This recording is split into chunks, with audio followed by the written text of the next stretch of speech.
constantly probe for weakness in a pimp.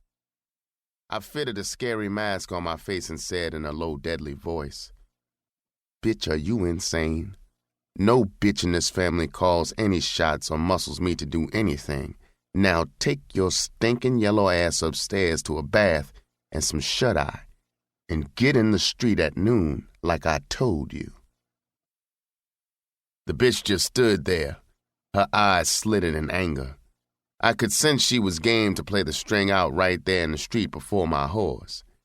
If I had been 10 years dumber, I would have leaned out of that hog and broken her jaw and put my foot in her ass, but the joint was too fresh in my mind. I knew the bitch was trying to booby-trap me when she spat out her invitation. "Come on, kick my ass. What the hell do I need with a man I only see when he comes to get his money? I am sick of it all. I don't dig stables and never will. I know I'm the new bitch who has to prove herself. Well, goddammit, I am sick of this shit. I'm cutting out." She stopped for air and lit a cigarette.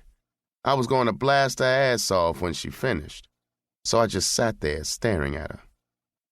Then she went on.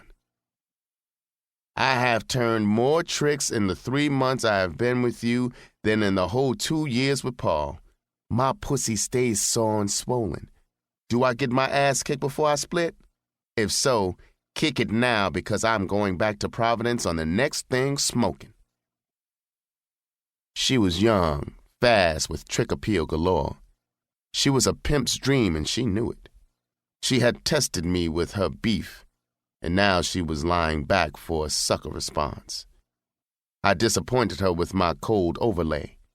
I could see her wilt as I said in an icy voice, "Listen, square-ass bitch. I have never had a whore I couldn't do without. I celebrate, bitch, when a whore leaves me. It gives some worthy bitch a chance to take her place and be a star. You scurvy bitch.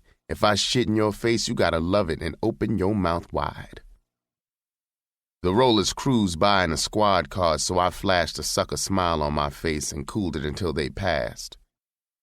Kim was rooted there, wincing under the blizzard. I went on ruthlessly. "Bitch, you are nothing but a funky zero. Before me, you had one chilly chump with no rep. Nobody except his mother ever heard of the bastard. Yes, bitch, I'll be back this morning to put your phony ass on the train." I rocketed away from the curb. In the rearview mirror, I saw Kim walking slowly into the hotel, her shoulders slumped. In the hog, until I dropped the last haul off, you could have heard a mosquito crapping on the moon. I had tested out for them. Solid ice. I went back for Kim. She was packed and silent. On the way to the station, I rifled the pages in that pimp's book in my head for an angle to hold her without kissing her ass. I couldn't find a line in it for an out like that. As it turned out, the bitch was testing and bluffing right down the line. We had pulled into the station parking lot when the bitch fell to pieces. Her eyes were misty when she yelped, "Daddy, are you really going to let me split? Daddy, I love you." I started the Pratt action to cinch her when I said, "Bitch, I don't want a whore with rabbit in her. I want a bitch who wants me for life.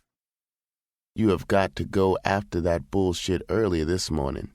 You are not that bitch." That Pratt butchered her, and she collapsed into my lap crying and begging to stay. I had a theory about splitting whores. I think they seldom split without a bankroll. So I cracked on her. "Give me that scratch you held out, and maybe I'll give you another chance." Sure enough, she reached into her bosom and drew out close to 5 bills and handed it to me. No pimp with a brain in his head cuts loose a young, beautiful whore with lots of mileage left in her. I let her come back. When at long last I was driving toward my hotel, I remembered what Baby Jones, the master pimp who turned me out, had said about whores like Kim. "Slim," he had said, "a pretty nigga bitch and a white whore just alike. They both will get in a stable to wreck it and leave the pimp on his ass with no whore. You gotta make 'em hump hard."